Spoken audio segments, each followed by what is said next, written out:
Hello, everyone. This is John from Digital Foundry here, and today I am here with Thomas Morgan. How's it going, John?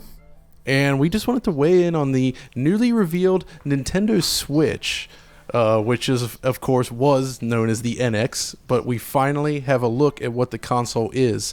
And man, it is interesting. While it is, I do think at a glance it's pretty much what we thought, but actually seeing the hardware, there's a lot to see here. What do you think, Tom?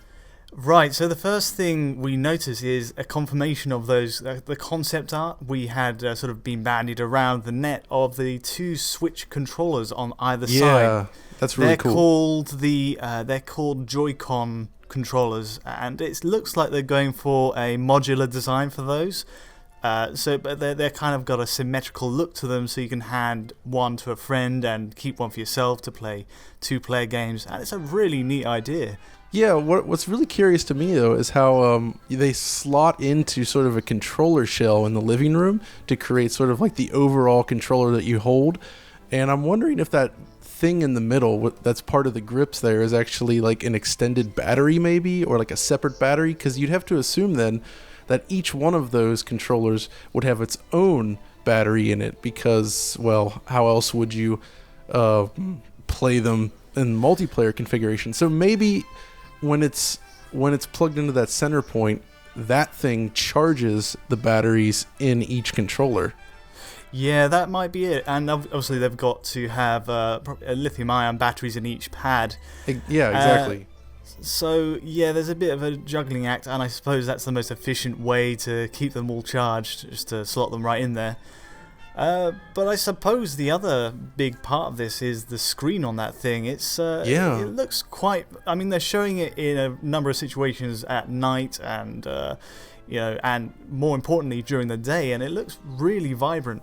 I mean, it could be anything from an IPS to an OLED, we just don't know yet, but from all the angles they're showing it in the footage here, it looks like it could be OLED, but we'll have to see about that. Yeah, I mean, that doesn't seem like such a Nintendo move to make, and you can't really judge based on this kind of promotional footage, but at least we can presume that it will at least be a minimum of a 720p screen, I would think.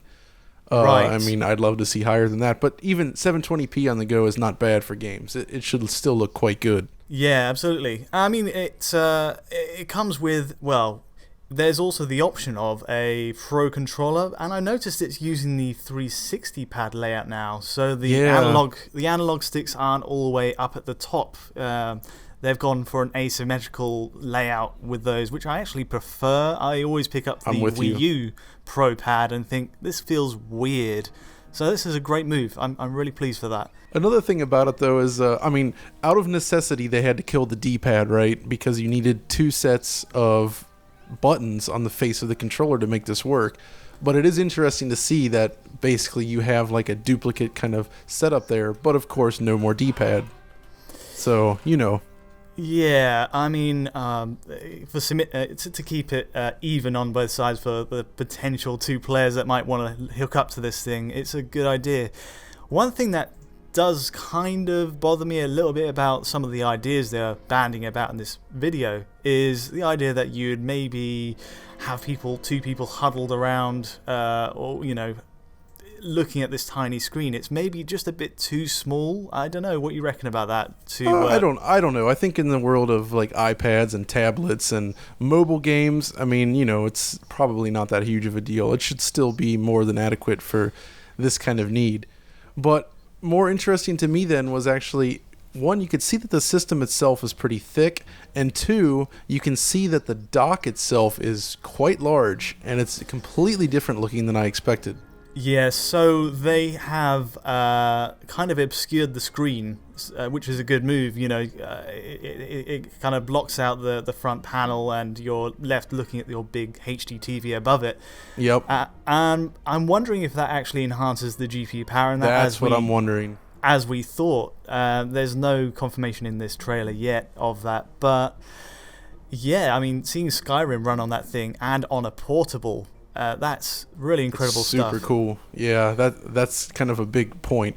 And I guess another question I have then is, do you think the footage we saw in this reveal video was actually representative of, Nintendo Switch footage? we could be pretty sure the Mario Kart and there was a Mario game, a general platforming game. Yeah, like, they showed sort of a Mario game with different looking graphics than we've seen, and it seemed to have more of a real 3-dimensional camera rather than like the Super Mario 3D World camera. So we can at least assume that there is a new Mario game coming. But then you saw the footage of like Skyrim, and it's like, okay, that's the real deal. Yeah, I mean that would be helped along by the fact it's potentially running at a lower resolution than we might have on, say, the remasters upcoming for PS4, and yeah, so I mean it'll be maybe 720p, which will help them to access more effects, from the PC's top rung. But otherwise, that's really it's a good idea to just have that on the go. I mean, we've not had that, I don't believe, in terms of. I think we had the NVIDIA Tegra, and we're presuming this is using that technology, to the Tegra 2 or 3 or a modified version something of like that. Yeah. But I don't believe we've had a port of Skyrim to that console yet. No, and I actually think that this being able to split or bring the living room and the mobile space together into one system is actually going to be a huge thing for Nintendo here, because they've always kind of had that split development environment going on where they have to dedicate resources to both handhelds and consoles at the same time, and that's difficult to do, right? So being able to create a single game for both handheld and home play is kind of a big deal, and I think it looks like they might have executed this really well. Yeah, I really enjoy the fact they've unified both approaches, both markets into one device here, and that is helped along by the fact they've adopted the cartridge format for both. Oh yes, that's great. I'm glad they're sticking with that. And what about the looking at some of the video here, I also noticed there's a couple little slots on the side of the dock that aren't like plugged into anything. I'm wondering where the actual the hookups are in this thing. So it may have been for the making it look clean on the promotional material, but that looked kind of like a HDMI to me almost. Yeah, but there's two of them, and also it's like, you can't imagine that they would want the HDMI plugs coming out of the side, right? That is odd, yeah, and that would look kind of bad in the living room. I mean, Nintendo have opted for a very similar looking power input, the kind of almost a square but with a corner cut off for the Wii and Wii U. I'd expect them to go for that again, and I don't see that on the side, so maybe there's something tucked away at the back there. We'll see. Yeah, we'll see. There's a couple of things I've noticed just watching the footage through right now. We've got a massive air vent right at the top of the the handheld. I saw that too. I'm wondering if that's, you can't have too much energy being committed to the fans to expel heat while you're out and about. It'll just chew through the battery. So I'm wondering if that's really there for when it's docked and when you're running at the high graphics settings, and it's tactically placed so that it doesn't conflict with the dock. It's just going to rise up above it. So it seems like a really smart. In fact, the whole design of it looks very. I don't want to say Nintendo goes to budget on a lot of stuff, but they use a lot of plastics, especially in the Wii era. You associate them with glossy, fairly cheap plastics sometimes. Of course, this looks like it's gone for a sleeker matte design, which I much prefer. Yep, me too. Oh, you know what? Another thing we don't know about. Was there anything in this video that suggested that we have a touchscreen here? You know what? They didn't use it. I couldn't spot a single instance because they've gone for very controller-centric games to show off the Pro Pad and the Joy-Con controllers at the sides. So actually, they didn't really emphasize that. But I'm sure it's there. It's a tablet. It'd be mad not to, especially for back compat support for so many DS and Wii U titles. But certainly we can tell there's a lot of room for scaling up previous games from Nintendo to this. I mean, for one you can see the evolution of the 3DS. For example, they tried to bolt on the right analog stick. Mid-cycle. The Frankenstick. The Frankenstick, yeah. But this time, they can, in theory, go through the generation with variations of these Joy-Con controllers. So maybe, they can add something more outlandish than those two standardized modules that slot on. I don't know, I'm just speculating here. It could lead to all sorts of customized controllers or third-party stuff, which might, change, and it'll support a different range of games out there. But first impressions, John, what do you reckon? You hyped for this? Oh yeah, I'm absolutely hyped. I mean, I like this. I love Nintendo games, and this is actually the first Nintendo hardware in a while where I've actually been like, okay, I want to get my hands on that. Because it looks cool. I mean, this is going to present the best graphics we've seen in the mobile space, I think, ever before.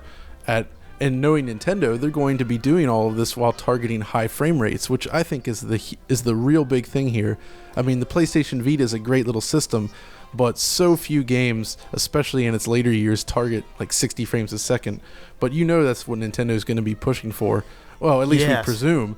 And that is a game changer for me. Having visuals of this fidelity on the go at 60 frames per second and playable with a real controller is fantastic. And then actually bringing it home and plugging it in and continuing right where you left off. I mean, it looks awesome to me. I'm extremely excited.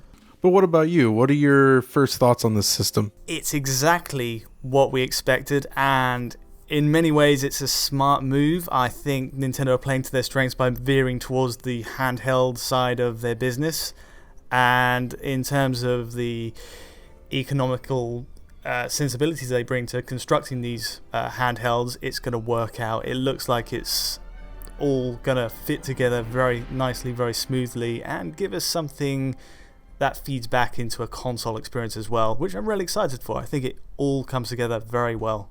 Yeah, that's excellent. And really, that's kind of about all that we can really say on the matter at the moment with what information we have. And so I think we're going to wrap it up right here. If you enjoyed this video, be sure to let us know and like, subscribe, and follow us on Twitter. And until next time, this is John and Tom signing off.